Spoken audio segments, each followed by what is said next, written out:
ওকে, এই ভিডিওতে আমরা দেখব যে আমার জাভাএফএক্স এর যে ফাইলগুলো আছে সেগুলো কিভাবে কাজ করে এবং সিন বিল্ডার জিনিসটা কি করে। তো প্রথমে আমরা যদি দেখি, একটা ফাইল দেখা যাচ্ছে লঞ্চার ডট জাভা। এই ফাইলটা আবার পুরো প্রোগ্রামটাকে লঞ্চ করবে। সো এখানে আবার হচ্ছে মেইন ফাংশনটা আছে, যেটা আবার মেইন অ্যাপ্লিকেশন যেটা আমি বিল্ড করব সেটাকে কল করে রান করবে।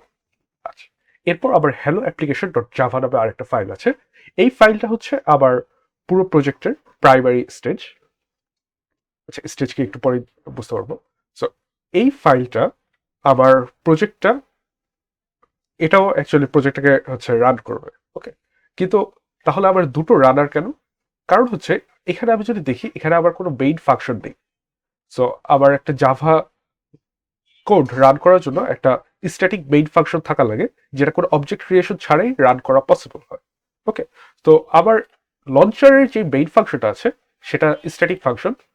এই কারণে আবার হচ্ছে যখন প্রোগ্রামটা রান করা হয় তখন এই মেইন ফাংশনটাকে লঞ্চারের কোনো অবজেক্ট বানানো ছাড়াই কল করা পসিবল হয়। এবং এই মেইন ফাংশনটা তখন হচ্ছে এই অ্যাপ্লিকেশনের একটা অবজেক্ট ক্রিয়েট করে সেই অবজেক্টের মেথডগুলোকে রান করে আবার প্রোগ্রামটা রান করবে। এখন এইখানে আমি কিছু জিনিস দেখতে পাচ্ছি। প্রথমত স্টেজ নামে একটা জিনিস আছে। এই স্টেজ বলতে আবার প্রোগ্রামের উইন্ডোটাকে বোঝায়। সো এই যে আমি যদি ইন্টেলিজে আইডিটা দেখি, এটা হচ্ছে একটা উইন্ডো। এখন আমি যদি এখানে ধরা যাক আমি সেটিংস ওপেন করলাম, এই জিনিসটাকে আমি আলাদা করে নড়াচড়া করতে পারতেছি এবং এই জিনিসটার প্রপার্টি আবার পিছনের যেটা আছে সেটার থেকে ইন্ডিপেন্ডেন্ট। সো এটা হচ্ছে আরেকটা উইন্ডো। ওকে, আর আরেকটা জিনিস দেখা যাচ্ছে এখানে সিন। সিন হচ্ছে আবার উইন্ডোর মধ্যে যে জিনিসটা দেখা যাচ্ছে সেটা হচ্ছে একটা সিন। তো আমি যদি ধরা যাক এই যে এখানে আবার ফাইল ধরি চেঞ্জ করি, তাহলে উইন্ডোর মধ্যে জিনিস কিছুটা চেঞ্জ হয়ে গেল। সো আমি এটাকে বলতে পারবো আবার সিন চেঞ্জ হলো। জাভাফিক্সে উইন্ডো আর স্টেজ হচ্ছে ইকুইভ্যালেন্ট জিনিস, অর্থাৎ যাহা স্টেজ তাহাই উইন্ডো। আর স্টেজের মধ্যে আমি হচ্ছে একটা সিনকে শো করি। ওকে, তো এখন আমি যদি একটু উপর থেকে পড়া শুরু করি, প্রথমে আমার প্যাকেজ ইম্পোর্ট করা আছে, এরপর আরো কিছু জিনিস যেগুলো আমার প্রয়োজন সেগুলো ইম্পোর্ট করা হয়েছে। এগুলো হচ্ছে আমরা দেখবো যে অটোমেটিক করা পসিবল। এরপর আবার ক্লাসটাতে হচ্ছে অ্যাপ্লিকেশনে কে ইনহেরিট করতেছে। আহ, ওই ক্লাসের ভিতর কি আছে এত ডিপে না গেলেও আমাদের চলবে। এখানে একটা ইম্পর্টেন্ট জিনিস হচ্ছে আবার এই যে ফাংশনটা আছে সেটা আইও এক্সেপশন থ্রো করতেছে। তার মানে যদি কোনো কারণে এখানে কোনো এক্সেপশন ঘটে, কোনো এরর ঘটে, তাহলে এটা হচ্ছে একটা এক্সেপশন থ্রো করবে কিন্তু পুরো প্রোগ্রামটা ক্র্যাশ করবে না। আমি পরবর্তীতে যত জায়গায় দেখবো যে আবার এই স্টেজ এবং সিন নিয়ে কাজ কাম, সেসব জায়গায় আবার এক্সেপশন থ্রো করা লাগে। কেন? কারণ আমি যদি পরের লাইনটা দেখি তাহলে বুঝতে পারবো এখানে আবার এফএক্সএমএল একটা ফাইল আছে। এই এফএক্সএমএল ফাইলটা হচ্ছে, যারা ওয়েব ডিজাইন সম্পর্কে একটু জানো তারা জানো যে ওয়েব ডিজাইন এইচটিএমএল ইউজ করা লাগে। এইচটিএমএল দিয়ে আবার হচ্ছে ওয়েবসাইটের স্কেলেটনটা তৈরি করা হয়। সো এফএক্সএমএল এখানে সেই কাজটাই করতেছে। এখানেও হচ্ছে কিছু এলিমেন্ট আছে যেগুলো আবার অ্যাপ্লিকেশনে ইউআই এ শো করা হবে। তো আবার এই এফএক্সএমএল ফাইলটা প্রথমে আমি লোড করে নিচ্ছি। এই যে লোডিং প্রসেস, এখন আবার যদি অ্যাপ্লিকেশনটা অনেক বড় হয় সেখানে হয়তো দেখা যাবে আবার অনেকগুলো এফএক্সএমএল ফাইল আছে, সেগুলো আমি বিভিন্ন জায়গায় এক এক সময় লোড করতেছি। এসব লোডের ক্ষেত্রে সমস্যা হচ্ছে যে কোনো সময় এই লোডিং ফেল করতে পারে। এখন যদি একটা এফএক্সএমএল ফাইল লোড করতে কোনো সমস্যা হয়, তাহলে আমি যদি এক্সেপশন থ্রো না করতাম আমার পুরো প্রোগ্রাম ক্র্যাশ করতো। কিন্তু এক্সেপশন থ্রো করলে হয়তো আমি ওই স্পেসিফিক ফিচারটা ইউজ করতে পারবো না, কারণ আবার এফএসএল ফাইল লোড হয়নি, আবার ওই পার্টটা লোড হয়নি, বাট বাকি জিনিসগুলো অ্যাজ ইউজুয়াল কাজ করবে। তো এটা হচ্ছে এক্সেপশন থ্রো করার কারণ। তো আমি যেসব জায়গায় দেখবো এই লোডিং এর ব্যাপার স্যাপার আছে সেসব জায়গায় আবার এক্সেপশন থ্রো করা লাগবে। আচ্ছা, তো আমি হচ্ছে জাভাফিক্সে যদি একটা ইউআই বানাতে চাই, আমি সেটা চাইলে সরাসরি জাভা কোড করে করতে পারতাম, অথবা এই যে এফএক্সএমএল দিয়ে করা যায়। তো আমরা এখানে এফএক্সএমএল ইউজ করবো, কারণ এফএক্সএমএলটাকে আবার সিন বিল্ডার দিয়ে হচ্ছে এডিট করা যায়। তো যেহেতু আমরা এফএক্সএমএল ইউজ করব, এই কারণে শুরুতেই হচ্ছে এফএক্সএমএল ফাইলটাকে লোড করে দিচ্ছি। তারপর একটা সিন ক্রিয়েট করতেছি। সেই সিনটা অ্যাকচুয়ালি কি শো করবে, আবার এফএক্সএমএল ফাইলে যা আছে সেটাই শো করবে, এবং সেটা উইথ হাইট এখানে বলে দেওয়া হচ্ছে। তো আমরা এটা একটু চেঞ্জ করে নিই আমাদের যেন দেখতে সুন্দর দেখায়। ওকে, এরপর আমি স্টেজের একটা টাইটেল দিচ্ছি। আবার প্রতিটা উইন্ডোর এক একটা টাইটেল থাকে। সো এখানে আবার যে জিনিসটা লিখবো সেটা আবার উইন্ডোর টাইটেল হিসেবে দেখানো হবে। ধরা যাক এটাতে টিকটাক। ওকে, এরপর আমি আবার উইন্ডোর মধ্যে সিনটাকে অ্যাড করতেছি, তারপর উইন্ডোটাকে শো করতেছি। তো আমি যদি এখন রান করি তাহলে দেখা যাবে যে আমার এই উইন্ডোর টাইটেলটা চেঞ্জ হয়ে গেছে, এখানে এখন টিকটাক টু লেখা দেখাচ্ছে। ওকে, এরপর আসা যাক এফএক্সএমএল ফাইলে। আগেই বলছি এফএক্সএমএল ফাইলটা হচ্ছে আবার পুরো প্রজেক্টের ইউআই এর স্কেলেটন হিসেবে কাজ করতেছে। সো এখানে আমি যদি একটু ভালো মতো লক্ষ্য করি, একটা ভি বক্স নামে জিনিস দেখা যাচ্ছে, যেটা অ্যাকচুয়ালি ভার্টিক্যাল বক্স কন্টেইনার। মানে এখানে আমি যে এলিমেন্টগুলো রাখবো সেগুলো একটা আরেকটা নিচে শো করবে। এরপর একটা লেবেল দেখা যাচ্ছে, জাস্ট নর্মাল টেক্সট। এরপর একটা বাটন দেখা যাচ্ছে, বাটনের কি টেক্সট দেখাবে সেটা দেখা যাচ্ছে। আর ধরো আমরা একটু আগে যে হ্যালো বাটনটা দেখলাম সেটা অ্যাকচুয়ালি এইখান থেকেই আসতেছে, এবং বাটনটাতে ক্লিক করলে কি হবে সেটা দেখাচ্ছে। অলরাইট, সো ক্লিক করলে আবার কিছু একটা জিনিস হয়তো চেঞ্জ করা লাগবে। আবার এই প্রোগ্রামে আমি দেখছি যে ক্লিক করলে হচ্ছে এই যে লেবেল, এখানে একটা লেখা আসে যে ওয়েলকাম টু জাভা এফএক্স জিনিস, তাই না? হ্যাঁ, ক্লিক করলে আসতেছে welcome to Java FX application. আচ্ছা, তো এই যে এই কাজটা, এটা একটা লজিক্যাল কাজ, অর্থাৎ আবার হচ্ছে লজিক অনুযায়ী একটা কিছু ঘটবে, একটা ফাংশন। এই ফাংশনগুলোকে আমি ডিফাইন করব কন্ট্রোলার ডট জাভাতে।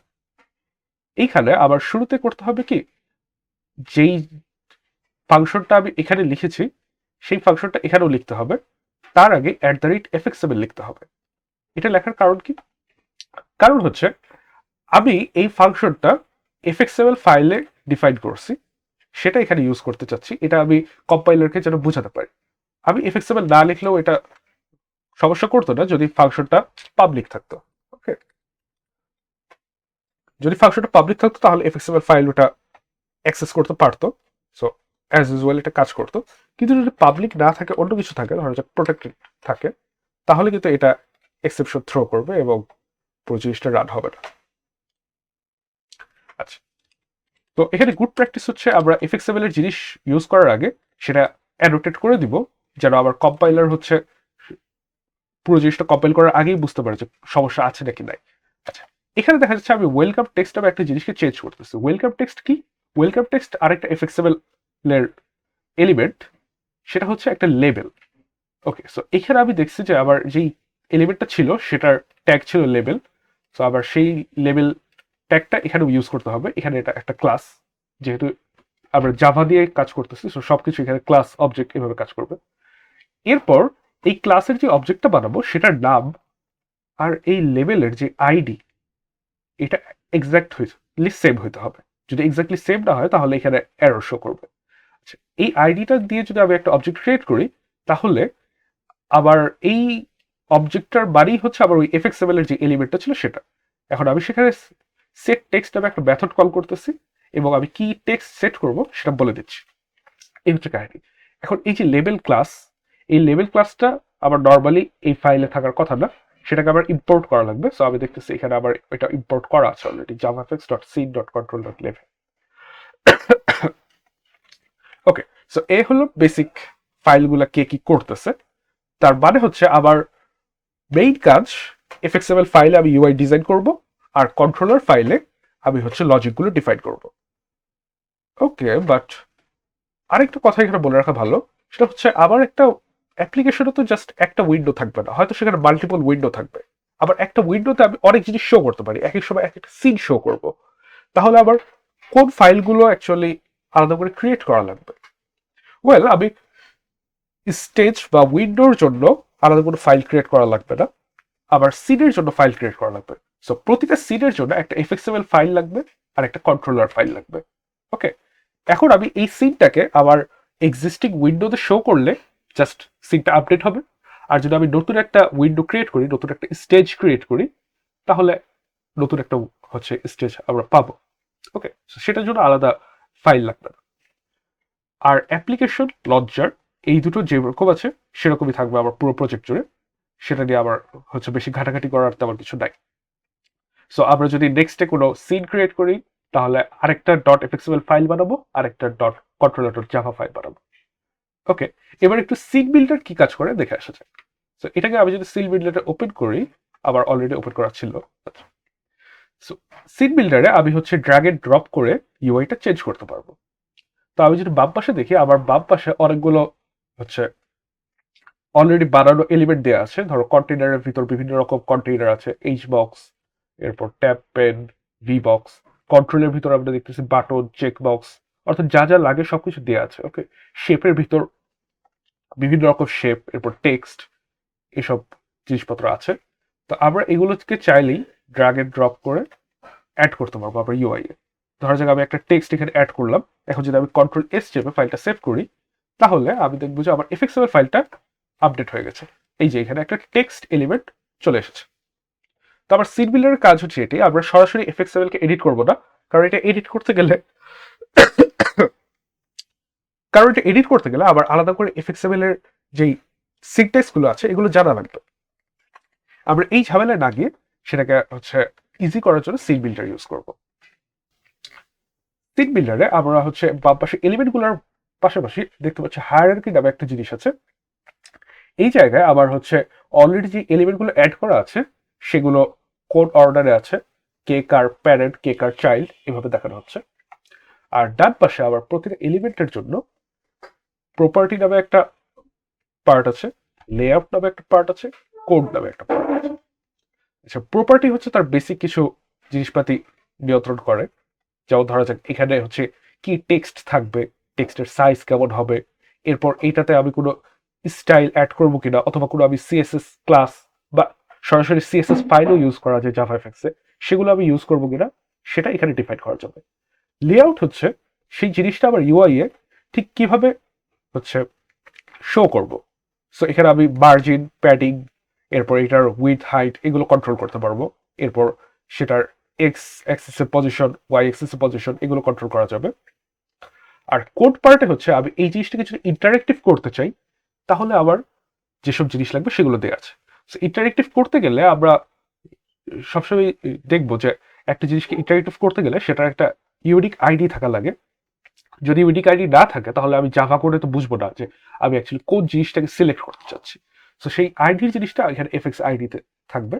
এরপর আবার অনেকগুলো হচ্ছে ঘর দেওয়া আছে ইনপুটের জন্য।